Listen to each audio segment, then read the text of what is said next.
Hi friends, இன்றைக்கி ஒரு ஹெல்த்தியான ஒரு புட்டு ரெசிபி தான் பார்க்க போகிறோம். அரிசி மாவில் புட்டு செஞ்சு சாப்பிட்ருப்பீங்க, நவதானியத்தில் புட்டு செஞ்சு சாப்பிட்ருப்பீங்க. இன்றைக்கி டிஃப்ரெண்ட்டாக ஒரு பச்சை பயிரில் வந்து எப்படி புட்டு செய்யலான்னு பார்க்கலாம். அதுக்கு முன்னாடி நம்ம சேனலை சப்ஸ்கிரைப் பண்ணுங்கள். வாங்க எப்படி செய்யலான்னு பார்க்கலாம். பச்சை பயிர் எடுத்து கழுவிட்டு ஒரு 6லேருந்து ஒரு 8 மணி நேரம் நல்லா ஊற வச்சுக்கோங்க. ஏன்னா நல்லா பச்சை பயிர் ஊறினா தான் பொசுன்னு மாவு வந்து நல்லா கிளம்பி வரும். இப்போ ஒரு மிக்ஸி ஜாரில் பச்சை பயிரை சேர்த்துட்டு வடை மாவு கன்சிஸ்டன்சிக்கு அரைச்சி எடுத்துக்கலாம். வடை மாவு போலேயே தான் கொஞ்சம் கொஞ்சமாக தண்ணி சேர்க்கணும், ரொம்ப தண்ணி சேர்த்துடக்கூடாது. நான் இப்படி எந்த பதத்தில் அரைக்கணும் அந்த பதத்துக்கு அரைச்சி எடுத்துக்கோங்க. நான் மாவோட கன்சிஸ்டன்சி காமிக்கிறேன். இப்போ வந்து நம்ம வந்து தோலோடு சேர்த்துறதுனால லைட்டாக தோல் தெரியும். இப்போ பாருங்கள், இந்த மாதிரி அரைச்சி எடுத்துக்கோங்க. அப்போ தான் உங்களுக்கு இட்லி ஊற்றுறதுக்கு நல்லா வரும். இப்போ ஒரு இட்லி பாத்திரத்தை வச்சு நல்லா சூடானதுக்கப்புறம் இப்போ வந்து இதில் வந்து இட்லி ஊற்றி எடுத்துக்கலாம்.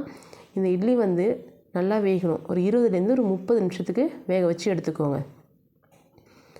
இது வந்து உங்களுக்கு குழன்னு இருக்கும் நீங்கள் சூட்டோடு செய்யக்குள்ள. ஆறுனதோட பாருங்களேன், நல்லா பொசுன்னு வருதா. இப்போ இதில் வந்து தேங்காய் கொஞ்சமாக சால்ட்டு சேர்த்துக்கோங்க. சேர்த்துட்டு நாட்டு சக்கரை தான் நான் இன்றைக்கி சேர்த்துருக்கேன்.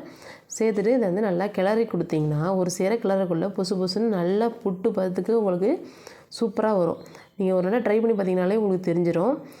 உடம்புக்கு வந்து அவ்வளோ ஹெல்த்தி. குழந்தைக்கு வந்து ஸ்நாக்ஸ் பாக்ஸ் கண்டிப்பாக கொடுத்துடலாம்.